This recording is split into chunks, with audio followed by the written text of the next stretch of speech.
YCP ప్రభుత్వంలో విచ్చలవిడిగా భూదోపిడీ జరిగింది. ఇది ఎవరు అవునన్నా కాదన్నా వాస్తవమే. అయితే ఇందులో అప్పటి సీఎస్ జవహర్ రెడ్డిపై బలమైన ఆరోపణలు వస్తున్నాయి. కలెక్టర్లపై ఒత్తిళ్లు తీసుకువచ్చి ఎన్ఓసీలు సృష్టించారనేది ఇప్పుడు బాహటంగా వినిపిస్తోంది. విశాఖ భూములు లక్ష్యంగా చేసుకుని మాజీ సీఎస్ చక్రం తిప్పారనే ప్రచారం ఉంది. ఇందుకు సంబంధించి కొత్త ప్రభుత్వం సీరియస్గా దృష్టి సారించింది. అంతేకాకుండా అంతర్గతంగా పెద్ద ఎత్తున విచారణ జరుగుతోంది. భూములకి అడ్డదిడ్డంగా ఎన్ఓసీలు ఇప్పించుకుని కొల్లగొట్టారనేదే ప్రభుత్వ ప్రాథమిక విచారణలో తేలిందని విశ్వసనీయ సమాచారం. అయితే ఈ భూ వ్యవహారానికి సంబంధించి తీగలాగితే డొంక కదులుతుందనేది ప్రభుత్వం చెబుతోంది. అంతేకాదు దీనిపై ప్రభుత్వం చాలా వేగంగా విచారణ జరుపుతోంది. దాదాపు కొందరు ఐఏఎస్ల కనుసన్నల్లో 800 ఎకరాలు ఉండొచ్చని అంచనా. అయితే ప్రాథమికంగా 1-2 రోజుల్లో మాజీ సీఎస్కి నోటీసులు ఇచ్చేందుకు రంగం సిద్ధమవుతోందట.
రైట్, మొత్తంగా మాజీ సీఎస్ కనుసన్నల్లో జరిగిన భూ కుంభకోణానికి సంబంధించి ప్రభుత్వం వెలుగుతీసే ప్రయత్నం అయితే చేస్తుంది. ప్రస్తుతం దీనికి సంబంధించి పూర్తి అప్డేట్స్ ఇవ్వడానికి మా క్రైమ్ బ్యూరో చీఫ్ మధు సిద్ధంగా ఉన్నారు. మధు, మొదటి ప్రస్తుతం చూసుకుంటే కనుక పేదలకు అసైన్ చేసిన భూములు ఏదైతే ఉన్నాయో వాళ్ళు కేటాయించాలి. 1997 భూ చట్టం ప్రకారం చూసుకుంటే కనుక గత గవర్నమెంట్ అంటే వైసీపీ గవర్నమెంట్ చూసుకుంటే కనుక 2023లో చట్ట సవరణ చేయడం జరిగింది. అయితే కనుక మంత్రివర్గంలో కూడా ఆమోదం తెలపడం జరిగింది. అయితే ఈ కమిటీ నివేదిక ఇచ్చిన ఆధారంగానే మంత్రిమండలి కూడా ఆమోదం తెలిపింది. అయితే కనుక ఈ పొద్దుటూ నిషిద్ధ భూముల జాబితా ఏదైతే ఉందో అంటే పొజిషన్ ఆఫ్ ట్రాన్స్ఫర్ అనేది అంటే ఈ ఎన్నికలు కూడా ఫ్రీ హోల్డ్ చేస్తూ అంటే దాదాపుగా పేదలకి కానీ ఎవరికైనా కేటాయించిన భూములు అయితే ఉందో ఫ్రీ హోల్డ్ చేస్తూ వాళ్ళ పేర్ల పైన రిజిస్టర్ చేసుకోవచ్చు అనేది అప్పుడు కల్పించడం జరిగింది గత గవర్నమెంట్. అయితే కనుక ప్రస్తుతం చూసుకుంటే కనుక ఏదైతే ఫ్రీ హోల్డ్ ఏదైతే ఉందో ట్రాన్స్ఫర్ అనేది ఇదంతా కూడా చూసుకుంటే కనుక పాలకులు చట్టాన్ని పాలకులు చుట్టాలుగా మార్చుకున్న పరిస్థితి కనిపిస్తుంది.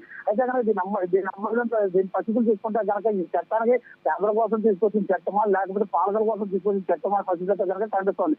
అయితే చిత్తూరు కానీ విజయనగరం అదేవిధంగా ఉమ్మడి విశాఖ జిల్లా ఇవన్నీ చూసుకుంటే కనుక భోగాపురం తర్వాత భీమిలి ఈ ఏరియాలో చూసుకుంటే కనుక మాజీ సీఎస్ జవహర్ రెడ్డి ఎవరైతే ఉన్నారో మాజీ సీఎస్ జవహర్ రెడ్డి దాదాపు అంటే అతని అధికారాన్ని చేతిలో పెట్టుకుని అదేవిధంగా అతని దగ్గర స్టాంప్ అండ్ రిజిస్ట్రేషన్ కూడా అతని దగ్గర పెట్టుకోవడంతో ఇవన్నీ కూడా అంటే ఒత్తిడి మీద తహసీల్దార్ దగ్గర నుంచి మొదలుకొని విఆర్ఓ తహసీల్దార్ ఆర్ఏ ఆ తర్వాత కలెక్టర్ వీళ్ళందరూ ఒత్తిడి తీసుకొచ్చి దాదాపు 800 ఎకరాల దాకా ఫ్రీ హోల్డ్ చేస్తున్న అంశాలు అయితే కనిపిస్తుంది. అదే కనుక ఒక చూస్తున్న పరిస్థితి అయితే కనిపిస్తుంది. ఇదే విధంగా అధికారులు కూడా చెప్తా ఉన్నారు. అయితే అధికారాన్ని మాజీ సీఎస్ జవహర్ రెడ్డి అదేవిధంగా ధనంజయ రెడ్డి కూడా వీళ్ళిద్దరూ కూడా దాదాపుగా 800 ఎకరాల దాకా భూమిని ఫ్రీ హోల్డ్ చేశారు. అదేవిధంగా వాళ్ళ దినాల పేర్ల మీద కూడా పెట్టుకున్నారనే సంగతి చెప్తారు. అయితే కనుక ఈ భూమి వ్యవహారం అంతా కూడా శాంతం ఎప్పుడైతే జవహర్ రెడ్డి చేతిలో ఉందో అతను ఈ శాఖ నుంచి సంబంధించి ఫ్రీ హోల్డ్ భూములు ఏదైతే ఉన్నాయి అంతా అసైన్ భూములు అంటే బోల్సవరంలో కానీ పెద్ద భీమిలో కానీ అదేవిధంగా కాళహస్తి తిరుపతి ఎన్ని ఏరియాలు చూసుకున్నా కూడా దాదాపు 800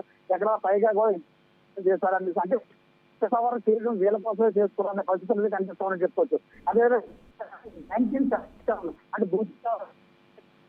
భూమికి సంబంధించిన ఏదైతే ఉందో 2023 అంటే వైసీపీ ప్రభుత్వంలో ఈ చట్టం అనేది నివేదిక మంత్రిమండలిలో కూడా ఆమోదం తెలవడంతో ఇదంతా కూడా చూసుకుంటే దాదాపు 97.22% భూములు మొత్తం అంతా కూడా ఫ్రీ హోల్డ్ అయితే అంటే దాదాపు 9 లక్షల ఎకరాలకు సంబంధించిన భూముల్ని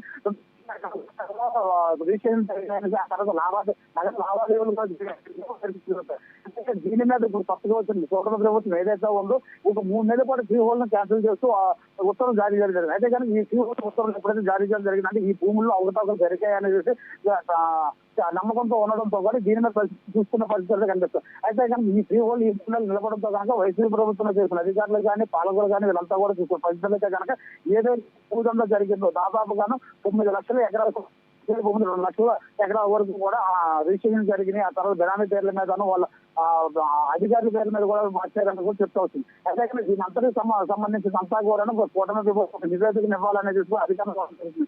అయితే కానీ ఇప్పుడు ఏదైతే ఉందో బీఆర్ఓ దగ్గర తహసీల్దార్ ఇద్దరు ఏదైతే భోగాపురం కానీ భీమిలో కానీ ఈ భూమికి సంబంధించింది వివరాలని మొత్తం అంతా కూడా సేకరించడం జరిగింది. వీళ్ళ మీద ఇప్పుడు ఈ రోజు కానీ రేపు కానీ మాదిరి. Right, thank you Madhu.